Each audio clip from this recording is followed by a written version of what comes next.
Fighter, I think he's amazing. I think he has great technique. He has crazy knockout power. We all know Tank best weight is 35, 40. You fought Barrios at 40, 35, 40. And you fight Jake Paul, who getting better. Like I said, and he got 6 feet tall. Where Tank gonna hit him?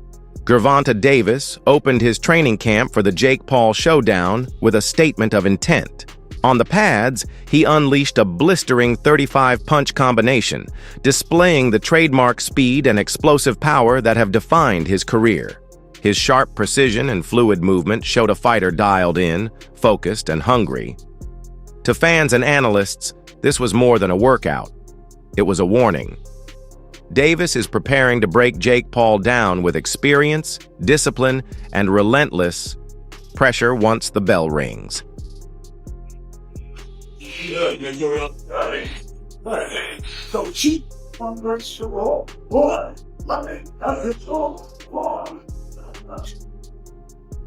Davis lit up social media when he posted on Instagram. "See y'all soon. I guess ATL going to be two-turned." He followed with, "Tell them to send that bag and I'm coming." The post carried 2 clear messages. First, Davis is eager to return to action. Second, he expects the business side of boxing to be respected. In today's fight game, where legacy and financial security must coexist, Tank's words hit home. It wasn't just casual hype. It was a declaration that he knows his value.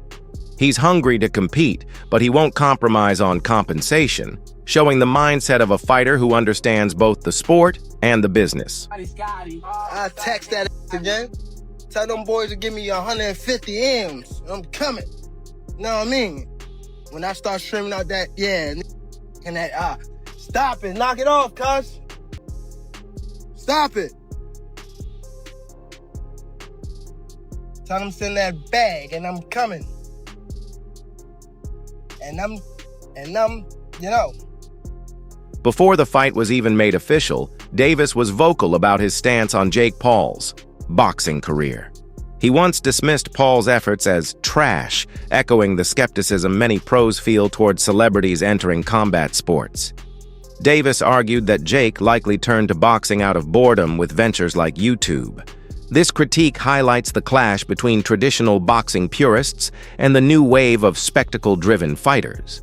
Still, Paul's persistence has forced even the elite to acknowledge him, and the fact that Davis is now facing him proves just how far Jake has come, transforming what began as a sideshow into one of boxing's most talked-about events. What do you think of former athletes and celebrities like Jake Paul taking up boxing? You think that grows the sport?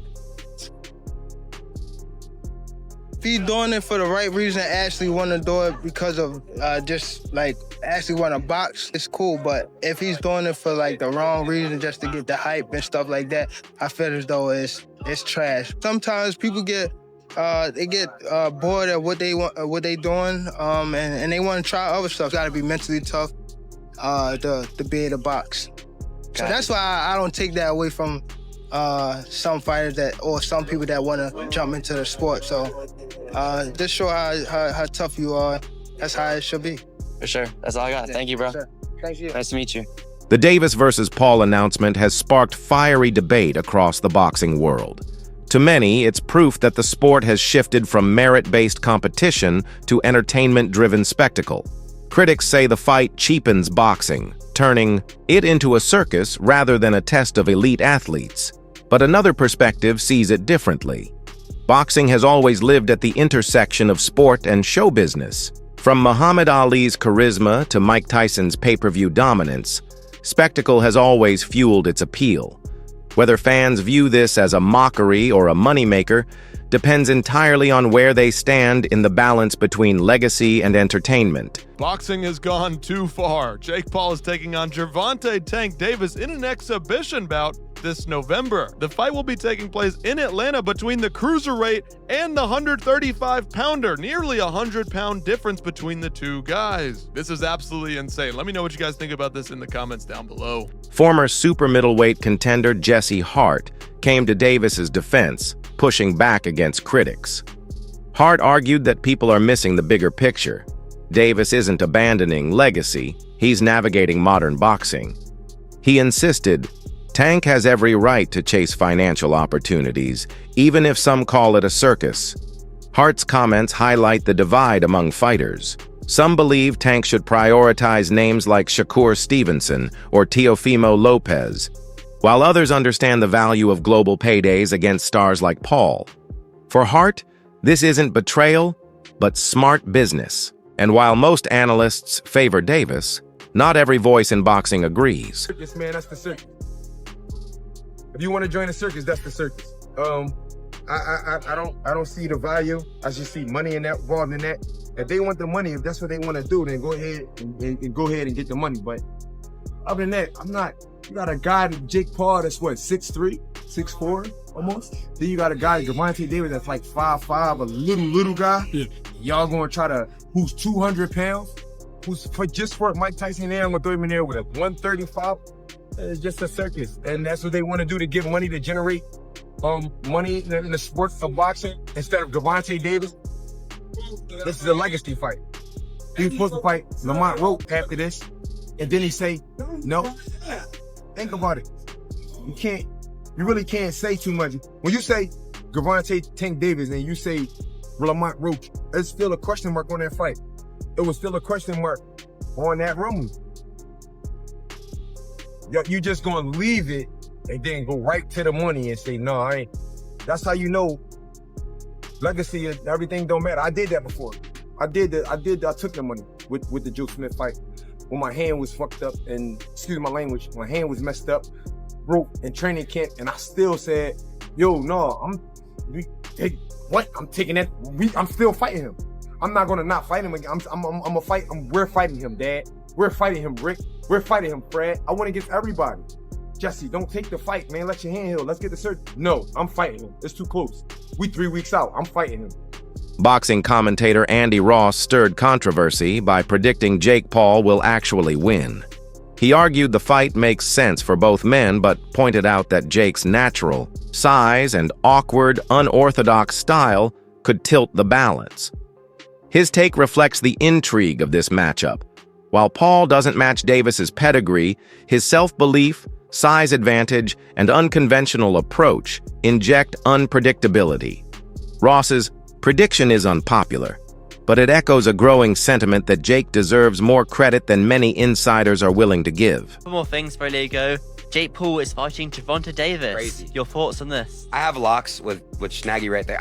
I think Jake Paul wins that fight. You're way, look, obviously Gervonta Davis has way more experience. He's a hell of a fighter. He's done so much more for boxing and you know, than a lot of people.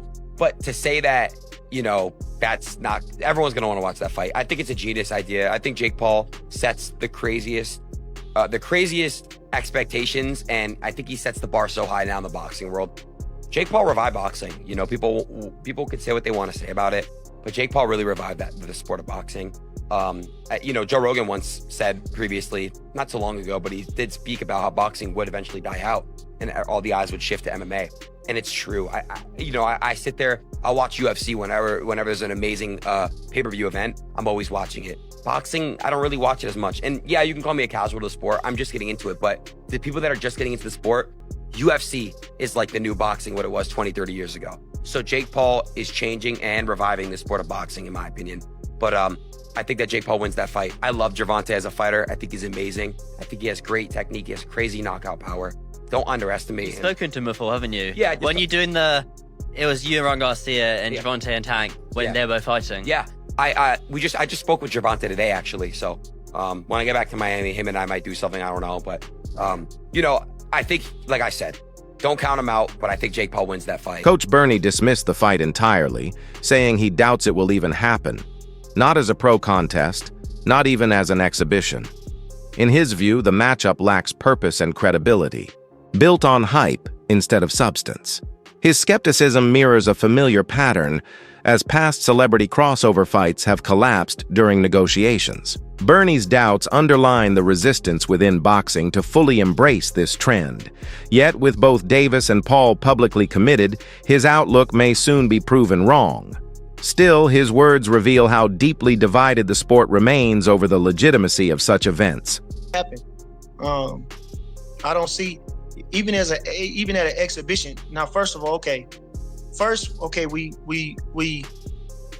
went with the Mike Tyson thing, right? So Mike Tyson, 60 years old.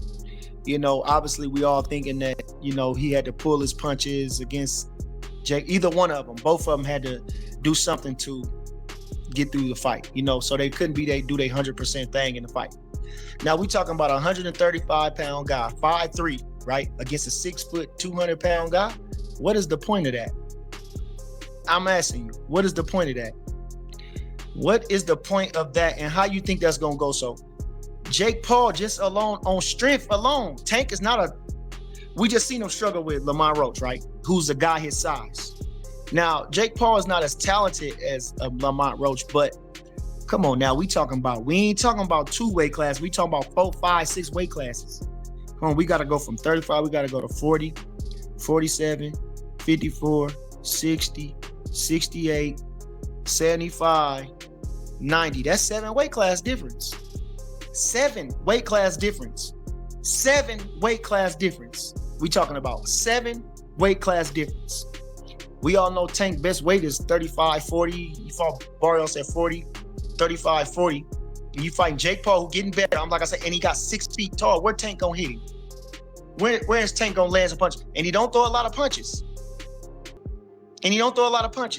Come on now. He didn't knock Lamont Roach out. He gonna knock Jake Paul out. So what's the point of that exhibition for real?